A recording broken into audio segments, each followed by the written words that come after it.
Next on Worcester News Tonight, the Paw Sox have yet to declare a new nickname for their team, what fans in Worcester think would be the best fit. Plus, how one local restaurant is gearing up for its busiest weekend of the year.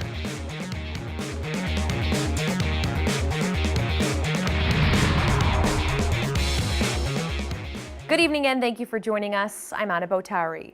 Paw Sox officials are still in search of the best nickname for the team when they move to Worcester. This week, the team trademarked 3 names, which has some fans in the city thinking about what they'd like to see on a jersey in 2021. Our Cam Jandro's live in Worcester tonight with more. Cam? Anna, the Paw Sox say they've received more than 1,000 ideas when it comes to a new nickname. They've also received hundreds of ideas for the construction of Polar Park. And when you couple those two together, it seems like there's an endless number of possibilities when this team decides to make the move to Worcester. And with these trademarks, it seems like the team is making some progress. When Boston's AAA baseball team comes to Worcester, they won't be the Paw Sox. They'll be the Worcester Red Sox. But a nickname hasn't been picked yet. I'm not going to put my thumb on the scale and influence it one way or another. I think the Woo Sox thing feels very natural. The team trademarked 3 different names this week: the Worcester Worcesters, Ruby Legs, and Wicked Worms. An announcement hasn't been made on what their purpose is, but we took them out and showed them the fans. I don't like any of them. No. Do any of those names sound enticing to you? Not really. Paw Sox officials are still accepting nickname ideas and hosting fan-planned meetings. Baseball fans in Worcester's Canal District Friday had their own ideas for the team's next nickname. I think the Wool Sox is the best, because that's what people are going to call them anyways. I said I would still name them the Paw Sox. Others are still on the fence. It's something that has to do with Worcester. Honestly, I don't know. Worcester has a lot of stuff in it, more than people know. Good question. I'm not really sure, other than the Worcester Red Sox. The team has already trademarked the name of their future home, Polar Park. City manager Ed Augustus says these extra nicknames could be on a jersey once baseball is underway on Madison Street. It's going to be a fun venue, a fun kind of place for families, so having different names that you can use on different occasions, I think, just adds to the kind of festivities. Now, something the team is looking to emphasize, they will in fact be the Worcester Red Sox. So this is just a nickname they're looking for. And as of right now, there's no set date or timetable as to when they're going to announce or pick a name. Live in Worcester tonight, I'm Cam Jandro, Worcester News Tonight.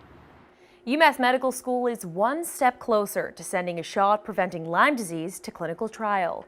A seasonal shot developed at the school received a $1 million appropriation from the state budget to make it happen. Dr. Mark Klemner says there are 35,000 to 40,000 annual cases reported, but says many go unreported. He says researchers have identified a specific human antibody which defends against Lyme disease. UMass Medical School is seeking $800,000 in next year's state budget to add to $2.1 million in school funds. It would allow further work and begin to conduct the first human trial. The ribbon is cut on a new addition to the American Antiquarian Society. The research library opened a new 3-story, 7,000 square foot space, which includes a learning lab and state-of-the-art conversation studio. The library currently has more than 4 million items and houses the largest collection of materials printed through 1876.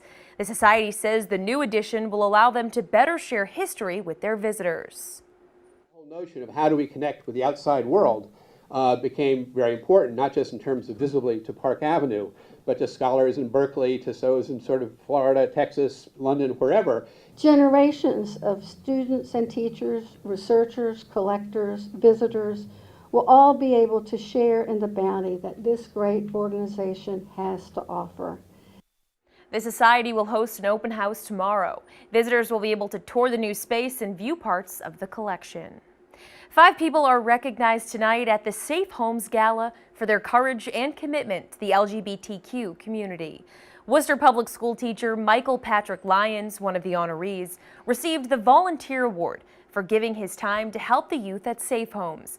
Lyons says he does not donate his time for awards or recognition. He does it to help struggling youth have a brighter future. The youth in our community are, obviously are our future citizens, and the most we can do for them, the more resources, the best advantages for all students is going to be better for our futures as a whole. And they're going to be the people that are going to be leading us someday. So let's give them every opportunity we can. Safe Home serves more than 300 youth per year, providing the tools for them to make an impact in the community. El Patron in Worcester is gearing up for its busiest weekend of the year. The restaurant says it's all hands on deck as they expect to see large crowds with people out celebrating Cinco de Mayo. The date signifies the Mexican Army's victory over the French Empire at the Battle of Puebla. Owner Mirna Cazares says it's not celebrated as widely in Mexico as it is in the U.S., but she likes how the celebration here brings people together. Everyone from different countries, different languages, different backgrounds just comes, and it doesn't matter if you're Mexican, that it's a Mexican holiday. We just all come and have a margarita and cheer. Cazares says the most popular items on Cinco de Mayo are margaritas, burritos, and of course, tacos. A decades-long tradition in the city could be coming to an end. The chair of the Columbus Day Parade Committee tells us the parade is canceled this year and for the foreseeable future. We did reach out to other members but have not heard back. The mile-long celebration of Italian heritage ran on Shrewsbury Street. This would have been the parade's 25th year. A large mural is finished inside the Worcester Fire Headquarters. The artwork honors 8 city firefighters who have died in the line of duty. A powwow artist completed the piece in less than a week. Our Olivia Lemon has more. A colorful display of appreciation inside Worcester Fire Headquarters. The mural remembers 8 city firefighters killed in the line of duty over the last 20 years. Worcester has no loss that few cities in this country know when it comes to our firefighters. Powwow Worcester artist Ferdinand Nazario painted the mural in less than a week. He says he wanted to honor first responders ahead of International Firefighters Day. I've been dying to do something for my community for a long time. I thought it was just going to be, a small mural, but he painted every square inch of the walls, all the walls. Firefighter Christopher Roy died in the line of duty less than a year ago. Worcester Fire Chief Michael Lavoie says the department is trying to work on the emotional well-being of their firefighters in hopes this mural will help. It's got to be somewhat uplifting to the men and women on the fire department. They probably won't tell you that, but it's got to be nice just to, remind you of what you do and why you do it. Lavoie says the department would like to work with Powwow Worcester in the future and bring more color to other stations. Maybe we could do something at Webster Square for firefighter Roy. I hope I get an opportunity to actually do something directly for that firefighter. Right now, Ferdinand is also working on a mural at Abbey Kelly. He says he would love to partner with the fire department in the future to honor firefighter Christopher Roy. In Worcester, Olivia Lemon, Worcester News Tonight.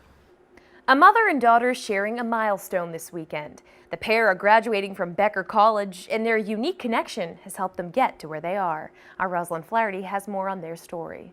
Sydney Anger and her mom, Kimberly Jarzinski, are sharing a very special moment together.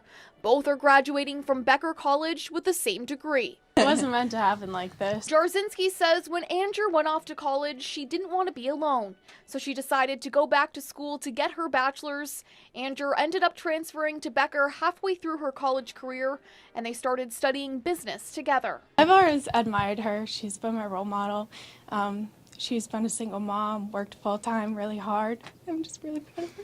Thanks. Although they never had a class together, they helped each other along the way. There are times that I'm like, oh, Sid, this class is killing me. And she's like, you can do it, Mom. Come on.